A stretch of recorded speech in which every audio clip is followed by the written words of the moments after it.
Sir मसला या problem सिर्फ बलूचिस्तान की नहीं है। पाकिस्तान में आपने देखा कि अभी रिसेंटली अमेरिका ने भी जो है वो एक ट्रैवलिंग एडवाइजरी अपने लोगों को दी है कि वो पाकिस्तान ज़रा ना ही जाएँ तो अच्छा है, और अगर जाते हैं तो केपीके और वहाँ बलूचिस्तान तो बिल्कुल ही ना जाएँ। उसके बाद ग्लोबल टेरर इंडेक्स में हम दूसरे नंबर पर आ गए। वैसे तो हम हर जगह हारते हैं, लेकिन इधर हम दूसरे नंबर पर हैं।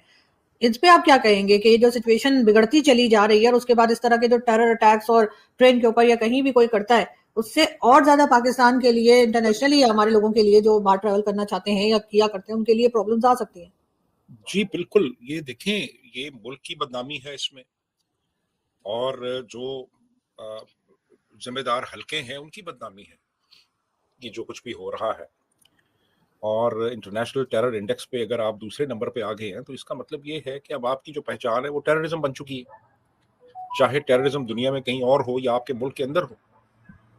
तो रिस्पॉन्सिबिलिटी तो बनती है ना आपकी, आप अपने आप को बर्री ज़िम्मा तो करार नहीं दे सकते इसमें। मंजर इस वक्त बना हुआ है। 450 मुसाफिर उस ट्रेन में सवार हैं और दहशतगर्दों ने इस ट्रेन को कैप्चर किया हुआ है। सिक्योरिटी फोर्सेस ऑपरेशन तो कर रही हैं, उम्मीद भी की जा सकती है कि सूरत हाल बेहतरी की तरफ आ जाए। जी, बहुत ही खौफनाक सूरत हाल है, बहुत ही दुखी कर दिया है इस पूरी सूरत हाल ने। यकीनी तौर पे उन लोगों की जानें खतरे में हैं जो इस ट्रेन के अंदर मौजूद है, जिसकी तादाद कोई 450 और कोई 500 से भी ज़्यादा बयान कर रहा है। और साथ साथ ये भी खबरें कि उसके अंदर कुछ सिक्योरिटी हुई।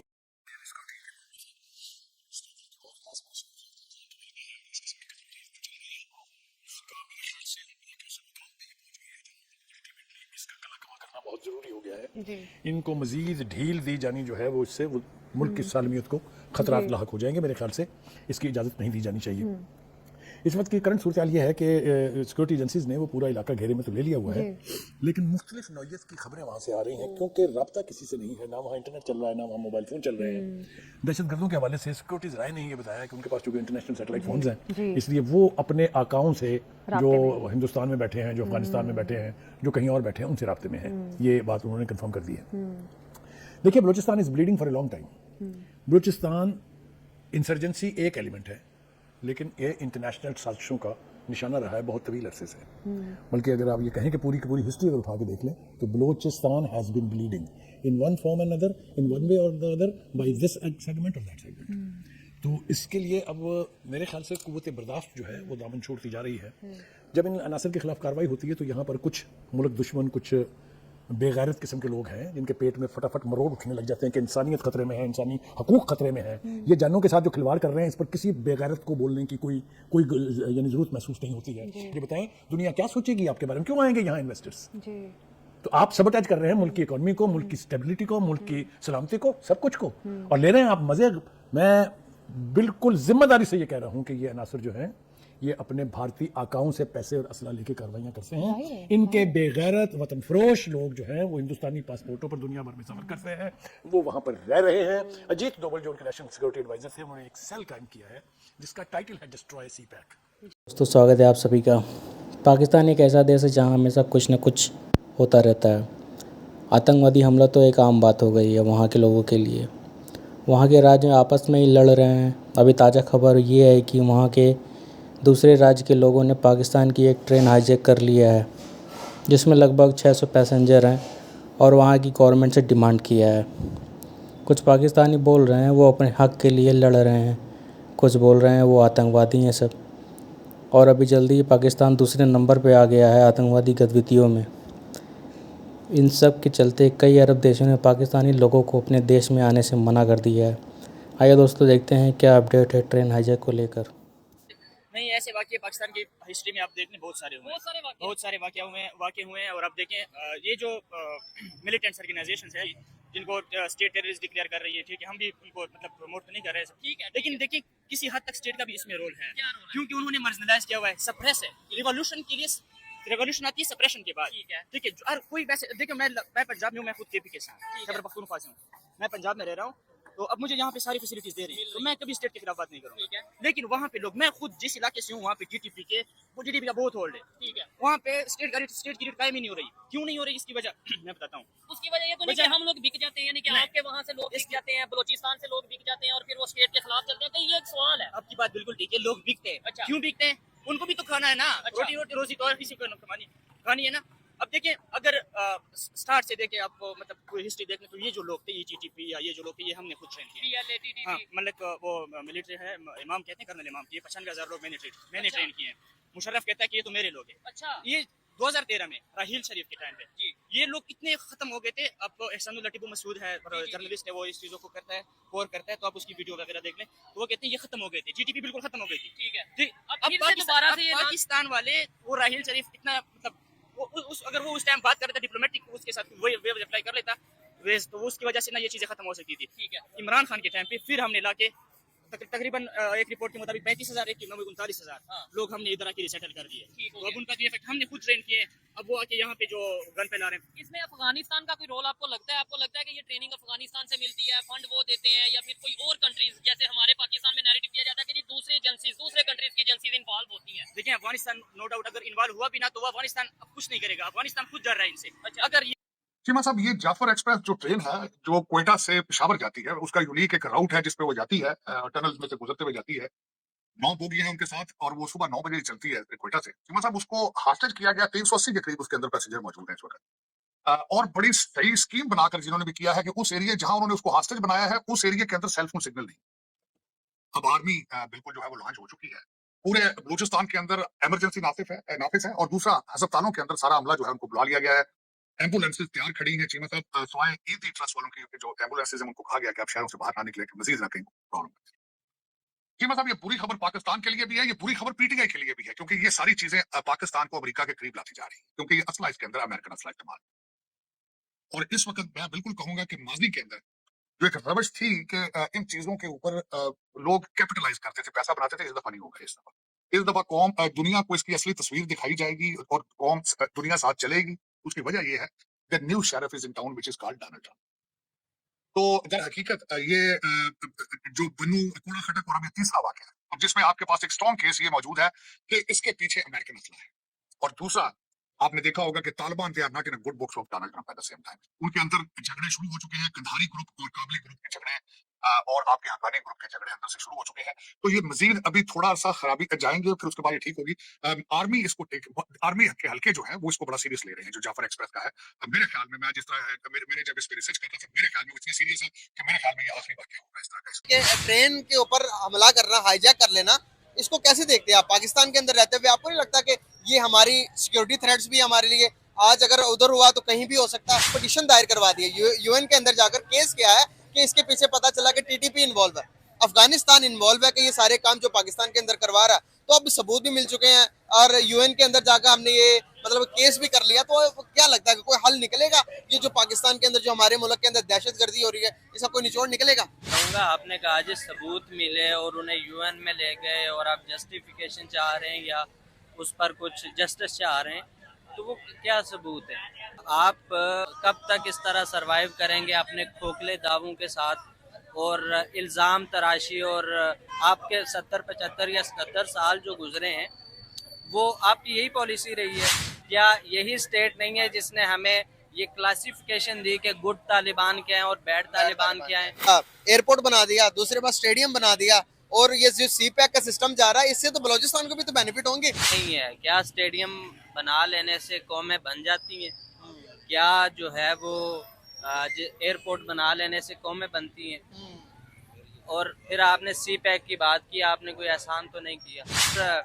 पहाड़ी में एक कहावत है, शायद अगर मैं गलत ना हूँ तो, हत्था नाल मारियां वहाँ दंदा नाल खोलनियां पैनियां। यानी वो जो गिरा आप लगाते हैं, जो हाथ होंगे इंडिया में कितनी तहजीबें आबाद हैं, कितने उनके सूबे हैं, कितनी डाइवर्सिटी है।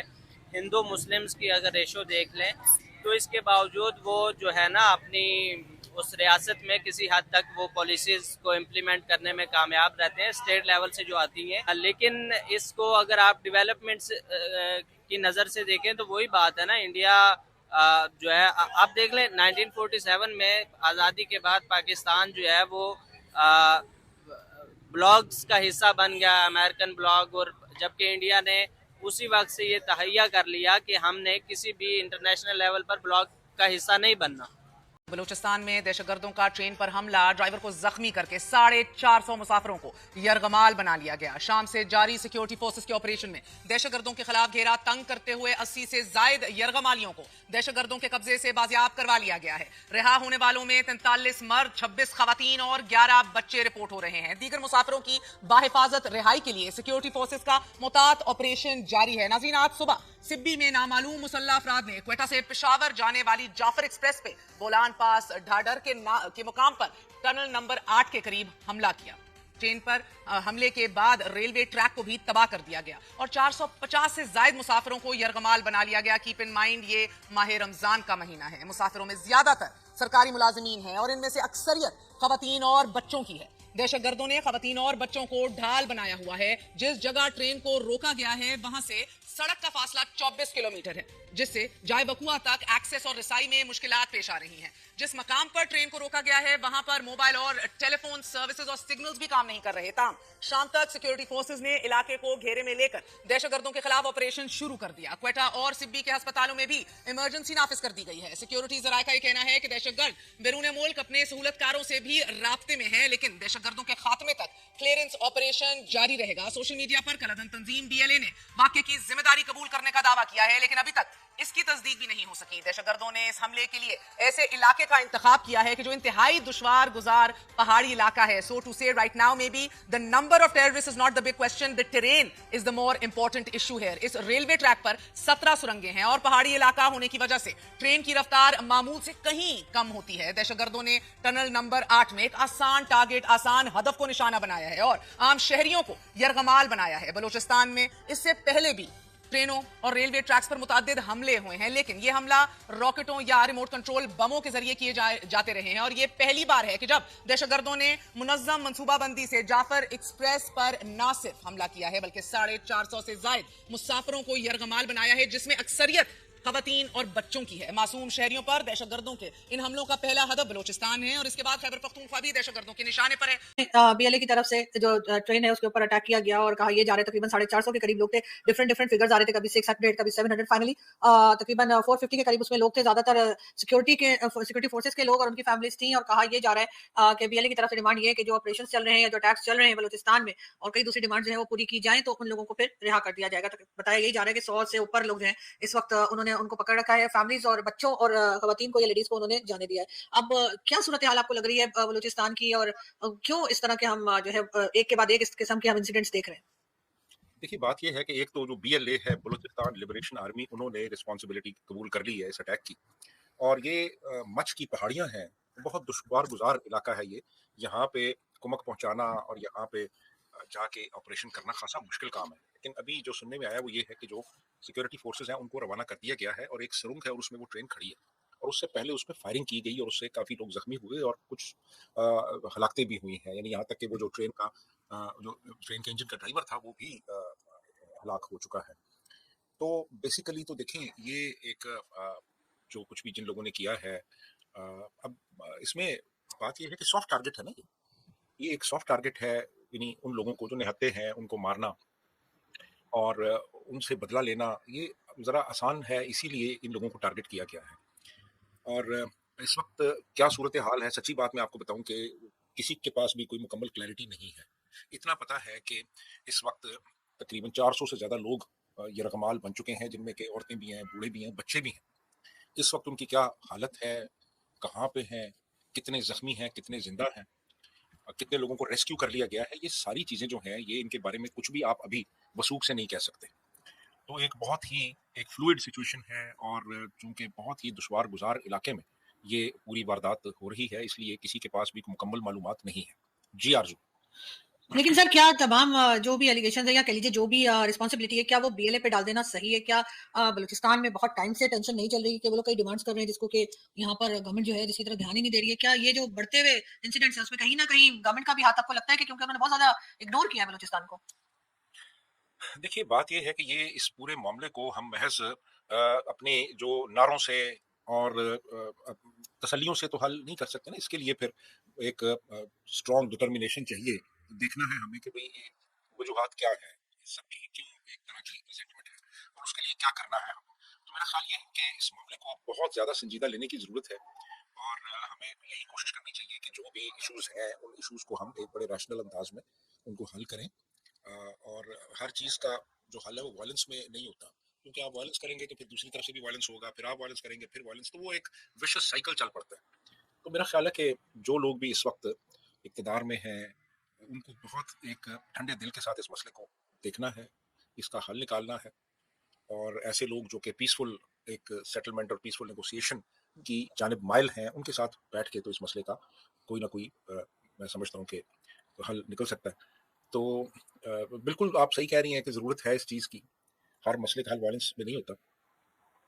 तो अब हुकूमत पे है कि वो इस सिलसिले में क्या स्टेप लेती है, और मेरा ख्याल है इसके साथ साथ हमें वो जो मुख्तलिफ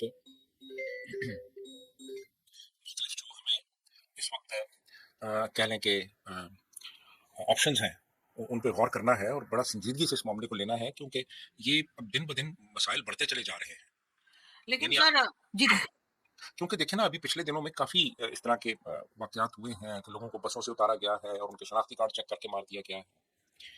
ट्रेन्स पे इस तरह के वाक़यात हो चुके हैं, फायरिंग के वाक़यात हो चुके हैं। ये जो बेचारे गरीब मजदूर हैं जो कि यहाँ से जाते हैं दूसरे सूबों से और जाके वो वहाँ की कोयले की कानों में काम करते हैं, उनको निशाना बनाया गया है। तो ये दिन ब दिन मामलात बिगड़ते चले जा रहे हैं और ज़रूरत है इस चीज़ की इन मामलात को बहुत संजीदगी से लिया जाए और इस मसले का हल निकाला जाए। जी आरज़ू।